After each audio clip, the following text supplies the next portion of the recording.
This video is about coffee because the study that I'm going to be briefly illustrating here today in 96 countries is a coffee study in Asia and Europe. So this is kind of our little introduction to get you in the mood and kind of perk you up for a little bit of discussion on coffee. But I'm not really going to talk about so much about the coffee study as I am going to talk about mobile qualitative and how it can be done globally, and also how it is so important for doing the things that these gentlemen just spoke about just a few moments ago, which is the immediacy of getting data when you need it in order to make a decision, and not having research on the shelf, but actually having research in the moment when you need to have it at that exact time. So we'll go on to our presentation and about running a mobile qualitative study globally. Am I advancing the slides, or are you advancing them? Got it. Okay. All right.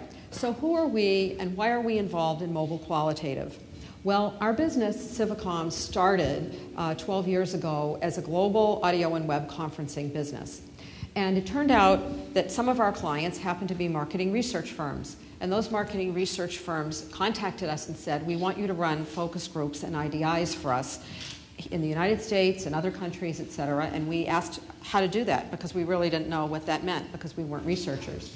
Well, we learned how to do that, and fast forwarding to this number of years, our global IDI and focus group business, last year we did over about 12,000 individual IDIs and focus groups globally, and our business in marketing research now is about 1/4 of our total Civicom business as a privately held company. So as business people, in terms of building our business, knowing that we had global capability in audio and web, and knowing that mobile was something that needed to be done, we started to ask ourselves, how can we use our technology to facilitate a mobile qualitative work globally? Now, a lot of the people in our company come from marketing backgrounds and understand what marketing research is for.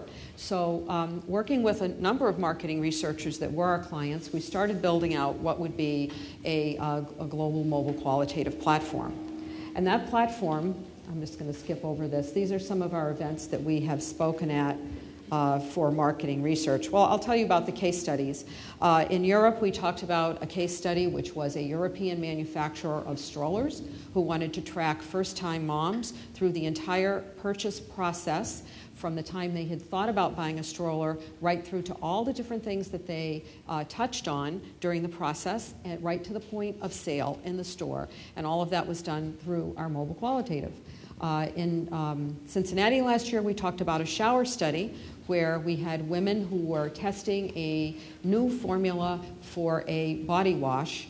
Were actually having to report verbally into the smartphone while they were in the shower what their experience was with the product, and that was recorded.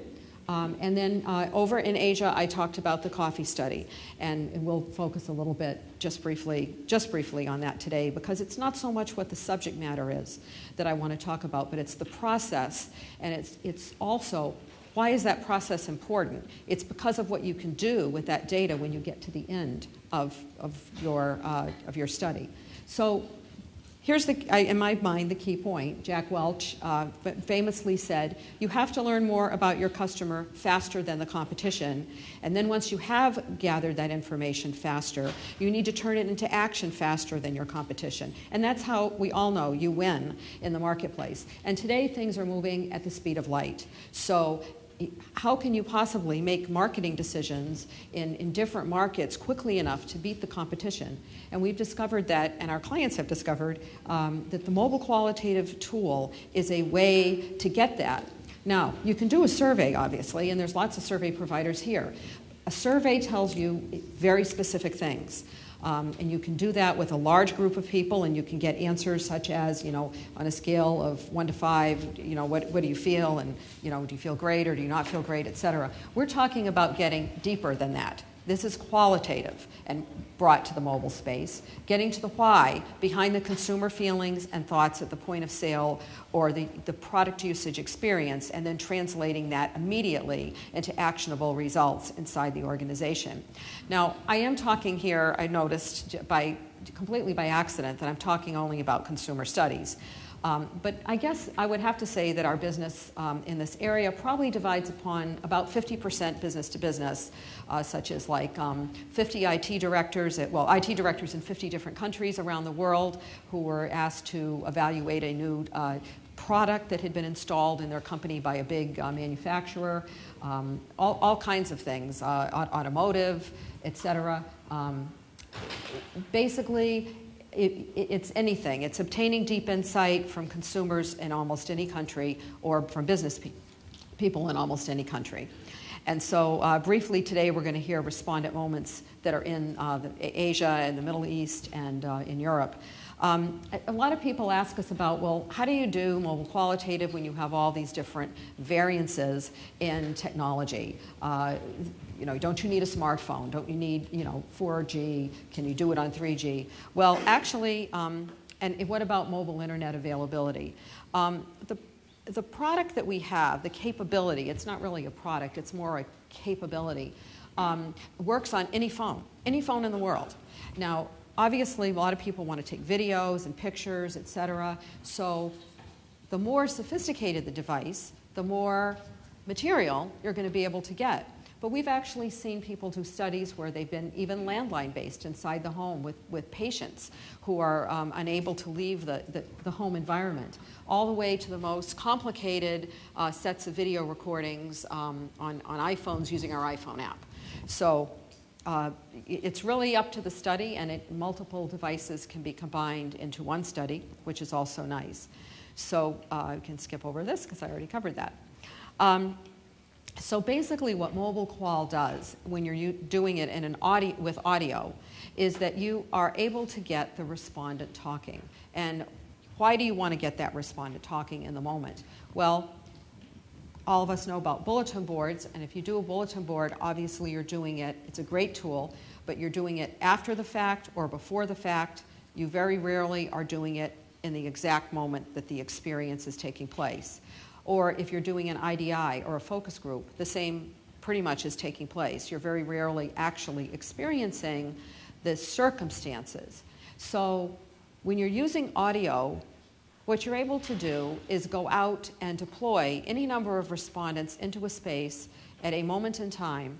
So we'll have clients who have, they'll say, I'm going to send 100 people out to 100 of this big box store because we just put in a gift wrap aisle. I want to have 2 of them in every state tell us their reactions to the gift wrap aisle, and I would like to know it by 9 o'clock tomorrow morning.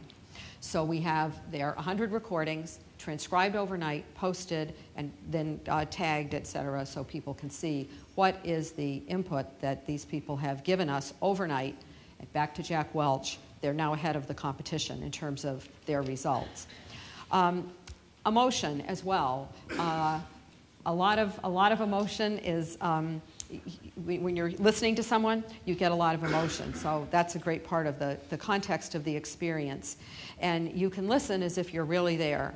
A lot of feedback we get from clients is, my gosh, I heard what they really thought. And that is so awesome for us because we never would have been able to meet with this many people if we'd gone out and put them in a room, or we can't walk in the shoes next to that many people at any given time, and we can't fly over to France to ask them, what their reaction was to the odor of this particular product that we're launching when they were using it in their kitchen. But we can get all of that audio experience and also in the local language. So basically, because we have a global audio web conferencing platform, we can operate this in 96 countries, and we have local toll-free numbers in all countries where toll-free is available. And that is helpful for the respondent, because some people say to us, well, how much does that cost? Does a respondent have to spend money for that? Well, the toll-free number, which we give them, also allows them, we're completely bypassing the telephone system. It's all coming to us directly. We're not going through anybody's platform. They're just calling into us, basically, and leaving their audio with us and popping it into, it goes into our recording file. We do the welcome greetings in the local language. We run studies in multi-country simultaneously with translation into English or another language, and transcription as well into English or into another language, and provide the moderator and with training if necessary. And on the larger studies, which are more complicated, such as I want you to track your family for 3 weeks for 3 meal experiences a day plus 2 snacks, and I want everybody to dial in and tell us exactly what their reaction was to the specific meal and what the most important ingredient in the meal was and why. We will then provide training to people to help them understand what they're supposed to do. And obviously the small screen is not a factor. So you ask, they answer, and you listen, and you get richer insights. So for larger studies, typically what we do is send out a welcome kit to the respondents and get them very excited about participating in the study. Now, if you're going to deploy people just for 1 day, you don't have time to do that. Maybe we're just going to be helping you email out that information quickly to deploy people to tell them what we want to do. But if the study is running for 2 weeks or more, we're going to give everybody, in the old-fashioned way, we're probably going to mail them a welcome packet with lots of exciting thoughts about how to participate successfully in the study, because we want these respondents obviously to be engaged and to take this very seriously, because they've been selected specifically for their role in the study. We often invite the respondents to an online meeting where the client sometimes can tell the respondents what they're looking for and give them direction. And they get their toll-free number, and then sometimes they are asked to send in photos or send in videos or send in text as well. Then all of that, all the recordings are posted in the client's online account in 10 minutes. So now you've got these people deployed, and you want to, it's 9 o'clock on Monday morning, and you want to know what's going on by noon. All you have to do is open up your account, look at the recording links, open them up, listen to a few of them, see what kind of material and feedback you're getting, and then if you want to make any adjustments in your study, you can do that right on the spot. And all of that is transcribed. All those recordings are transcribed and posted along with the video and text, and sorted by individual respondent or question in a bulletin board format, what most of us are used to seeing. And once that's all in there, then you can start working with it.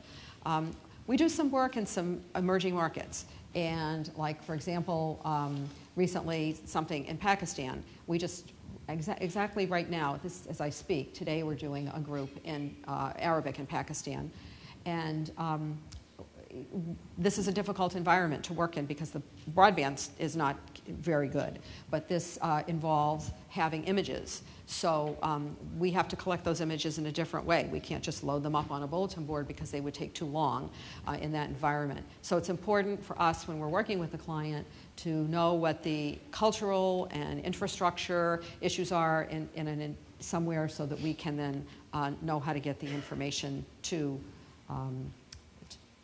the place where it needs to go to be evaluated. So what I'm going to do now is we're just going to play a little audio here so you can hear a little bit from the coffee study.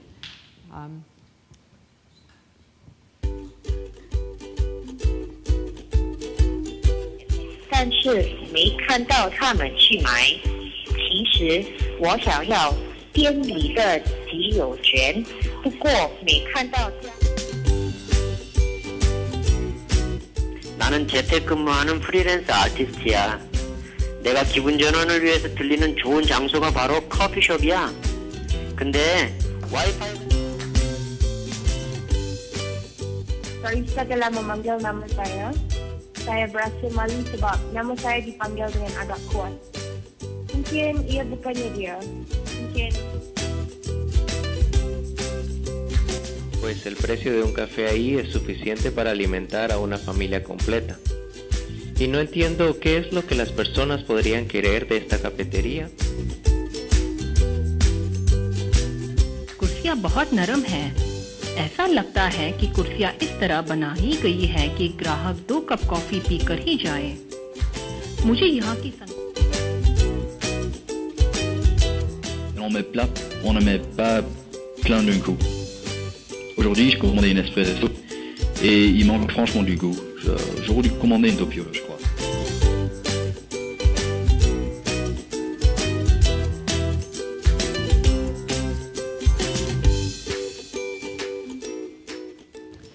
So that kind of just gives you an idea of what it's like to do this. And again, I want to talk a little, just briefly, and give you an idea that, like, right now we're working on a project in Dubai, and we can send out, in India, and we can send the stuff out like overnight, and like the next day we can have the recordings back within like a day posted. And so the client, this particular client who happens to be in the UK, has all of this stuff like right away. And to me, I find it, kind of really remarkable that it's possible.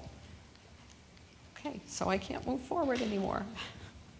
Okay, so we were going to talk a little bit about how you translate all these whys into insights and use them to come up with a strategy to increase sales and brand loyalty.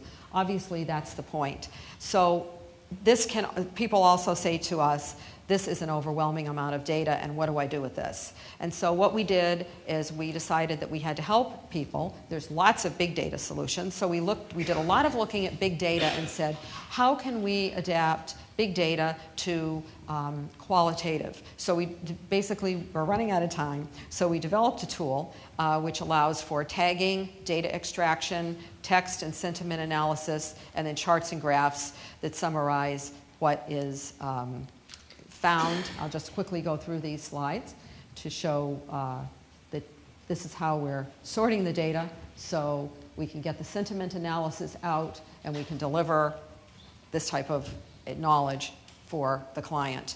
So basically, audio gives you a much deeper understanding of sentiment. These are some of the comments that we've heard from our clients, and obviously sample applications. You all know what all these are, and we've done studies in every one of these areas with this tool, and we've also done a ton of work domestically and in some of the English-speaking countries in products which involve significant amounts of privacy, because people will talk to the phone and tell the phone all kinds of stuff that they will never reveal in an IDI or a focus group, even if it's, or face-to-face, even if it's online or wherever. So this is a real opportunity for the privacy sector. So I guess to wrap up, our philosophy is that we can take you closer to the experience in terms of time and distance than anyone else in research. And if we have any questions, I'd be delighted to answer them. Yes?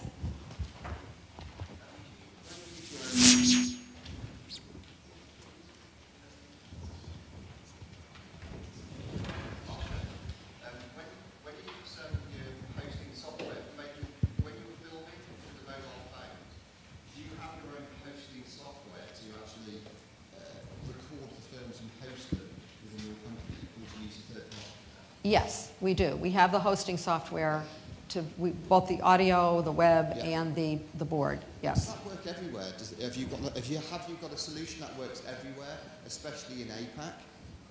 Yes, it pretty much works everywhere. It's like, you have some bandwidth issues in some countries for the board when you're looking, as I briefly talked about, when you're looking at the material after the fact. Yeah. The audio, you could be in, in Yemen right now and give us audio and we'll have it up in 10 minutes. Mm-hmm. So.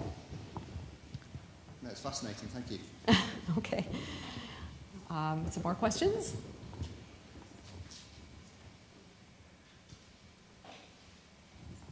Well, if there's no more questions in that case, then thank you very much, Rebecca.